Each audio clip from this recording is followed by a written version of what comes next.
Hello everyone, मैं मिथुन सिंह स्वागत करता हूं आप सभी का। आशा करता हूं आप सभी बहुत अच्छे होंगे। बात करेंगे बीबीएम के यूजी सेमेस्टर थर्ड के प्रीवियस ईयर क्वेश्चन पेपर की। पेपर आपका होगा हिंदी का ये पेपर जो है AEC 3A का ये क्वेश्चन पेपर है। सेशन था आपका 24-28 का। आगे बढ़े उससे पहले मैं आपको बता दूं, पिछले 5 साल के जितने भी प्रीवियस ईयर क्वेश्चन पेपर है, सारे क्वेश्चन पेपर की PDF आपको 69 रुपीज में अवेलेबल करा दी जाएगी। दूसरी बात, 199 रुपये में आपको सजेशन प्रोवाइड कर दिया जाएगा। अब ये सजेशन क्या होता है? सजेशन यानी कि वेरी वेरी इंपॉर्टेंट क्वेश्चन, ऐसे सवाल जो एग्जाम में बार बार पूछे जाते हैं, आंसर के साथ आपको प्रोवाइड कर दिया जाता है। ठीक है, यहाँ से मेरी ईमेल आईडी आप देख लें, yourmithunsingh@gmail.com पे आप मुझे मेल कर सकते हैं।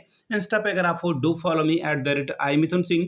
बाकी आप मुझे व्हाट्सअप कर सकते हैं 7979054474 पे। तो चलिए, हिंदी के क्वेश्चन पेपर को हम लोग देखेंगे कि किस तरह का सवाल 2026 में पूछा गया था। एक्चुअली 2026 में आपकी परीक्षा हुई थी और यहाँ से आप पेपर का कोड देख सकते हैं, AEC 3A इस पेपर का कोड है। देखिए, 3 ग्रुप में ये पेपर आता है, A, B और C।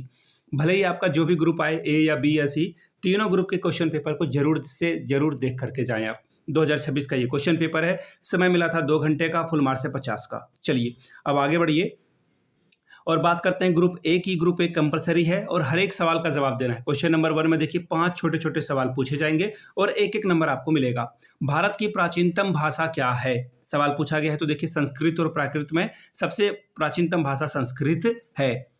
अब अगला सवाल है, हिंदी भाषा को राजभाषा का दर्जा कब प्राप्त हुआ है? देखिएगा, राष्ट्रभाषा जहां दिखे इससे बचिएगा, राजभाषा इसका सही जवाब होगा। तो याद रखिएगा, ये 14 सितंबर 1949 को इसको जो है भारत को संविधान सभा के द्वारा जो है इसे राजभाषा का दर्जा दिया गया था। तो ऑप्शन 1 आपका सही होगा।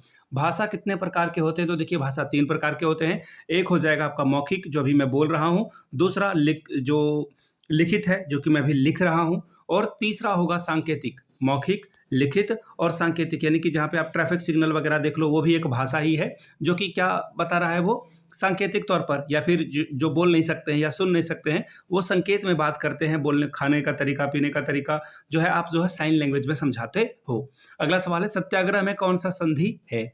तो देखिए, ये दीर्घ संधि है। सत्य प्लस आग्रह, यहाँ पर आ जो है मिलकर आ हो गए। यहाँ पे आपको देखिए दिखेगा, सत्य के लिए आग्रह। सत्य के लिए जब अ और आ मिल जाते हैं, अ और आ मिल जाते हैं और आ बन जाते हैं, तो वो क्या हो जाएगा? दीर्घ संधि हो जाएगा। सत्य प्लस आग्रह, सत्य प्लस आग्रह, यानी कि सत्य के लिए आग्रह करना क्या हो जाएगा? दीर्घ संधि आपका हो जाएगा।